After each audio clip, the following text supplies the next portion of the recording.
Hello friends, welcome to Malgudi village. Malgudi village എന്ന് പറയുമ്പോൾ അത് ആന്ധ്രയിലാണ്, പക്ഷേ ഇത് കർണാടകയിലാണ്. ഉടുപ്പിയിൽ നിന്നൊരു 60 കിലോമീറ്റർ കൂടി സഞ്ചരിക്കുക, ശൃംഗേരിക്ക് പോകുന്ന വഴി ഷിമോഗക്കും പോവാം. ഈ ഗ്രാമത്തിൻ്റെ പേരാണ് ആഗുംബെ. അപ്പം മാൽഗുഡി വില്ലേജ് എന്ന് പറയാൻ കാര്യം, RK നാരായൺ സാർ എഴുതിയ മാൽഗുഡി ഡേയ്സ് ടി വിയിൽ സീരിയലായിട്ട് വന്നൊരു കാലഘട്ടം ഉണ്ടായിരുന്നു.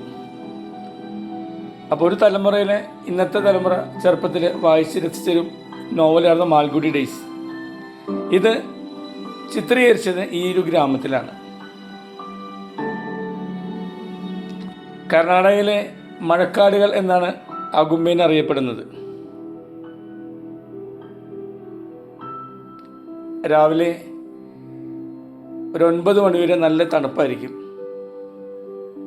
ഇപ്പോഴും വികസനം വളരെ കാര്യമായിട്ട് വരാത്തൊരു സ്ഥലവും കൂടിയാണ്. ഞാൻ 2010 മാതൃഭൂമിയിൽ വന്ന ഒരു റൈറ്റപ്പിലാണ് ഇതിനെപ്പറ്റി അറിയുന്നത്. അങ്ങനെ മംഗലാപുരത്ത് നിന്ന് ഇറങ്ങി. അവിടെ നിന്ന് 101 കിലോമീറ്റർ ഉണ്ട്. പക്ഷെ അന്നറിയില്ലായിരുന്നു അതിലും കുറച്ചുകൂടി നല്ലത് ഉടുപ്പിയിൽ ഇറങ്ങിയ അവിടെ 55 കിലോമീറ്റർ ഉള്ളൂ. കാരണം ട്രെയിൻ അവിടെ വരെ ഉണ്ടല്ലോ. പിന്നെ യാത്ര ഉടുപ്പി വഴിയായി. ഈ പ്രാവശ്യം ബൈക്കിലാണ് വന്നത്. കഴിഞ്ഞ ഓഗസ്റ്റിൽ ബദാമിയിൽ നിന്ന് തിരിച്ചു വരുമ്പോൾ ആഗുംബെയിൽ സ്റ്റേ ചെയ്തിട്ടാണ് നാട്ടിലോട്ട് വന്നത്. എനിക്ക് 8 പ്രാവശ്യത്തോടെ ഇവിടെ വരാൻ പറ്റിയിരുന്നു. ഈ ഒരു സ്ഥലത്തെ പറ്റി പറയുമ്പോൾ വളരെ സാധുക്കളും സ്നേഹമുള്ള ആൾക്കാരാണ്. ജീവിതം രാവിലെ നേരത്തെ തുടങ്ങുകയും വൈകുന്നേരം നേരത്തെ അവർ അവസാനിപ്പിക്കുകയും ചെയ്യുന്ന ഒരു സ്ഥലവും കൂടിയാണ്. ഒരു 9 മണി കഴിഞ്ഞാൽ ഈ തെരുവിൽ അകുംബക്കാരെ കാണാൻ ബുദ്ധിമുട്ടായിരിക്കും. 450 പേര് എന്തോ ഉള്ളൂ ഇവിടെ. പക്ഷേ ഈ റോഡുകൾ എപ്പോഴും സജീവമാണ്. തീർത്ഥഹള്ളിക്കും ഷിമോഗക്കും ശൃംഗേരിക്കും ചിക്കമംഗ്ലൂർക്കും അവിടുന്ന് തിരിച്ച് അകുംബ വഴി മാൽപ്പയ്ക്കും ഉടുപ്പിക്കും മൂകാംബിക്കും പോകുന്ന വണ്ടികൾ കൊണ്ട് സജീവമാണ് രാത്രിയൊക്കെ.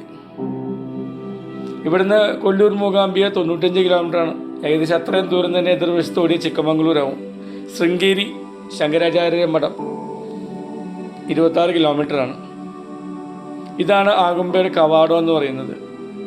ഇത് കർക്കല ഫോറസ്റ്റ് ഡിവിഷനിൽ വരുന്ന ഒരു സ്ഥലമാണ്. നമുക്കൊരു ഓടിട്ട വീടുകളും ആ ഒരു പഴയ നമ്മുടെ നാട്ടിലൊക്കെ അന്യം നിന്ന് പോയ ആ ഒരു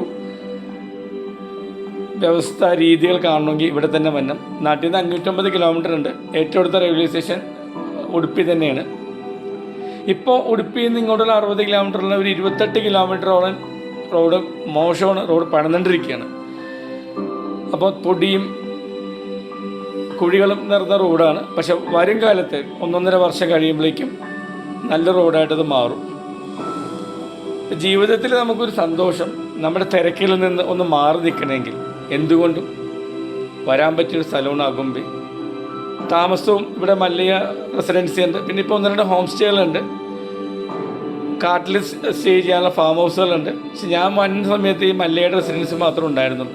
നല്ല സൗകര്യങ്ങളാണുള്ളത്. അവിടെ വെയിറ്റ് ചെയ്യുന്ന ഹോട്ടലുണ്ട്. ബസ് സ്റ്റാൻഡിൽ വെയിറ്റ് ചെയ്യുന്ന ഹോട്ടലുണ്ട്.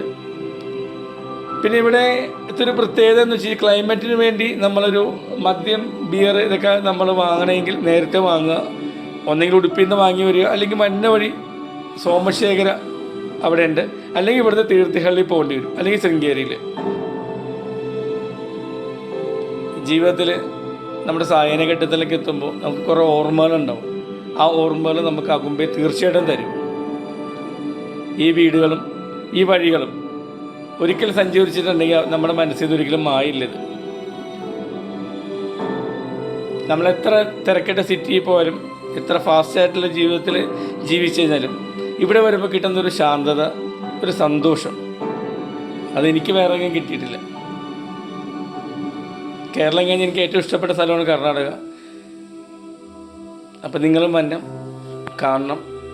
ഇന്നിപ്പോൾ ഗൂഗിൾ കൊണ്ട് വെറുതെ ആഗുംബെന്ന് ടൈപ്പ് ചെയ്താൽ മതി.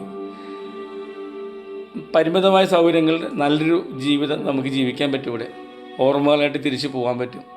വീഡിയോ ഇഷ്ടമെന്ന് വിചാരിക്കുന്നു. Thank you. ബൈ.